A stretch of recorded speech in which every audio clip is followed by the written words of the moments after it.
Welcome to CrimePod Castle's Twisted Love series. And today we're going to be diving deep into a case that really gripped Bhubaneswar, India. Back in 2019, it's a story about a love triangle gone wrong and a tangled web of, affection, jealousy, and betrayal with fatal consequences. Yeah, it's a case that really highlights just how quickly things can escalate when you have these really strong emotions like possessiveness and this need for control that kind of take over. Right. It's like, you can see the train wreck happening from a distance, and you just can't look away. So our story centers around Aditya Jena. He was a 28-year-old software engineer, and, people who knew him described him as kind, gentle soul, full of life with a lot of promise. But sadly, his life was cut short. Entangled in a web spun by Priya Das and her boyfriend, Ranjan Patnaik. And what's interesting here is how Priya, who's a seemingly ordinary woman, becomes the catalyst for this whole tragedy. She was dating Ranjan, who was a successful businessman, but she also starts a relationship with Aditya. So it's classic love triangle. Yeah. But what makes this case stand out from the others? Well, I think the level of manipulation that Priya employs is what makes it stand out. So instead of choosing between these two men, she decides to play them against each other. So you can imagine her whispering to Ranjan about Aditya's advances and fueling his jealousy. And then she would turn around and paint herself as the victim to Aditya so that he would, feel more sympathy for her and maybe even intensify his feelings for her.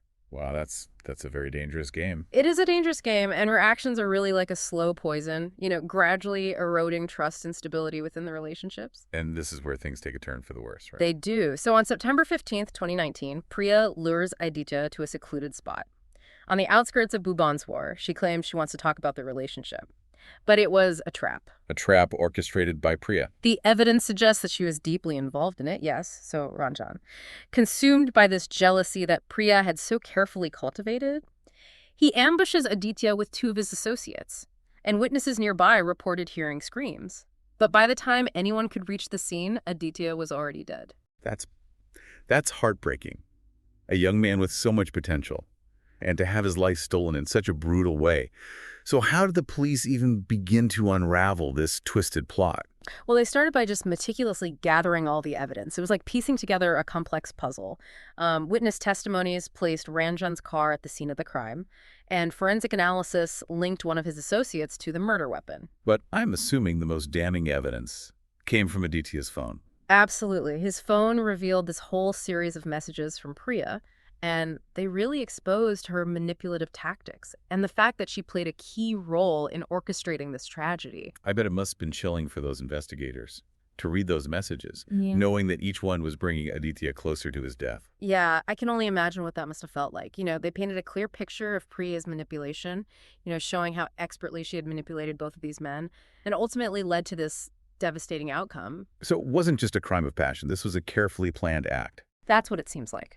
The evidence definitely pointed towards premeditation, which is chilling considering the gravity of the crime. So with such a strong case against them, what happened at the trial?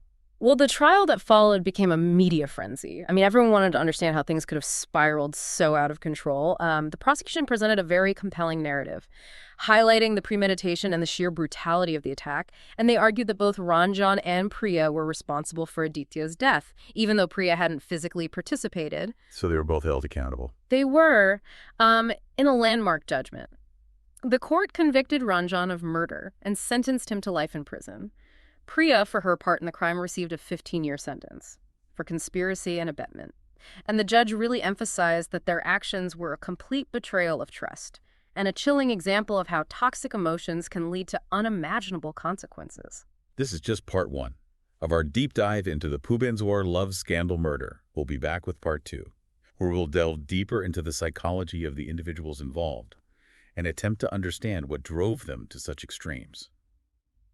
Welcome back to CrimePod Castle. We're continuing our exploration of the Bhubaneswar Love Scandal Murder.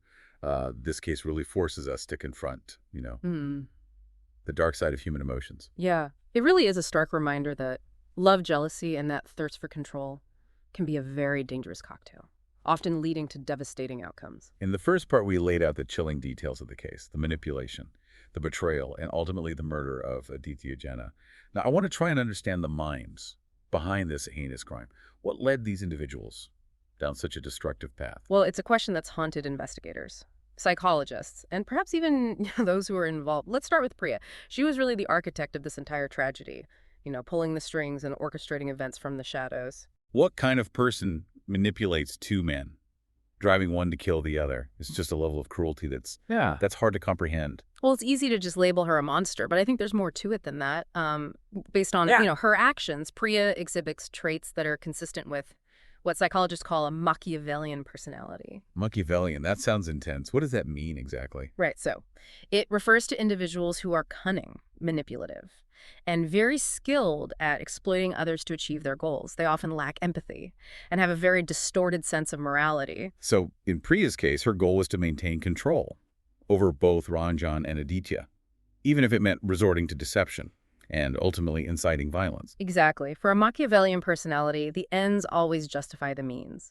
They're masters of manipulation. They use charm, deceit, and even victimhood to get what they want. That's terrifying, to think that someone could be so calculated and cold-hearted. Are there any real-life examples of Machiavellian behavior that our listeners might relate to? Oh, absolutely. Think about that coworker who's constantly gossiping and pitting colleagues against each other so that they can climb the corporate ladder. Or that friend who always plays the victim to manipulate others into doing their bidding. These are subtle but very real-life examples of Machiavellian tactics at play. Those examples really hit home. It's a reminder that these personality types exist in all facets of life, not just in these extreme criminal cases. Exactly. And recognizing these traits early on can be really crucial for protecting yourself from emotional manipulation. Now, let's shift our focus to Ranjan. He was the one who physically committed the murder, driven by this rage that was fueled by Priya's lies. What drove him to such a brutal act? Was it simply jealousy? Jealousy definitely played a very significant role, but I think there's a deeper psychological component here. Ranjan exhibited very classic signs of possessiveness and a need for control. He viewed Priya as his possession, and Aditya's presence threatened his sense of ownership. So he couldn't handle the thought of Priya having any agency or making her own choices. Right, and this type of personality is often rooted in, deep insecurity and a fear of abandonment. They seek validation through controlling others, mistaking possession for love. So Priya's manipulations played directly into Ranjan's vulnerabilities, essentially pushing him toward violence. Exactly. Priya understood Ranjan's weaknesses. His insecurities, his need for control. She knew how to stoke the flames of his jealousy and direct it towards Aditya. It's heartbreaking to think about Aditya, an innocent caught in the crossfire of this toxic relationship. He trusted Priya, and that trust was ultimately betrayed in the most horrific way imaginable. His story really serves as a stark reminder that even the kindest, most trusting individuals can become victims of manipulation. It underscores the importance of being aware of red flags, in relationships, and really prioritizing our own safety and well-being. It's easy to judge the victims in these cases, to wonder why they didn't see the warning signs. But I think it's crucial to remember that manipulators are often incredibly skilled at disguising their true intentions. Absolutely. Manipulators are masters of deception. They often present this charming and trustworthy facade to lure in their victims. This case goes beyond just the individuals involved. It raises questions about, the societal context that allowed such a tragedy to unfold. That's a very important point. In the next part, we're going to explore the broader societal implications of the Bhubaneswar Love Scandal Murder. We'll delve into issues like toxic masculinity, possessiveness, and the often overlooked signs of unhealthy relationships. We'll be back with part 3, where we'll examine the aftermath of this case and discuss how we can collectively work towards preventing such tragedies from happening again. Welcome back to CrimePod Castle. In the previous parts, we've, unraveled this twisted love triangle that led to the murder of Aditya Jena, and we explored the chilling manipulation of Priya Das and the tragic consequences of Ranjan Patnaik's possessive rage. But, a case like this doesn't just end with a verdict. There's an aftermath, right? A ripple effect that touches families, communities, and even society at large. Yeah, and it's so important to remember that, behind the headlines and the legal proceedings, there are real people whose lives have been forever changed by this tragedy. Absolutely. Yeah. I can't even imagine the pain and the grief that Aditya's family must have endured to lose a son, a brother, in such a brutal and senseless way. It's just devastating. Aditya's family has actually been incredibly courageous, speaking out about their loss and advocating for greater awareness about toxic relationships. They really want to prevent other families from experiencing the same heartache. Their strength and resilience are truly inspiring.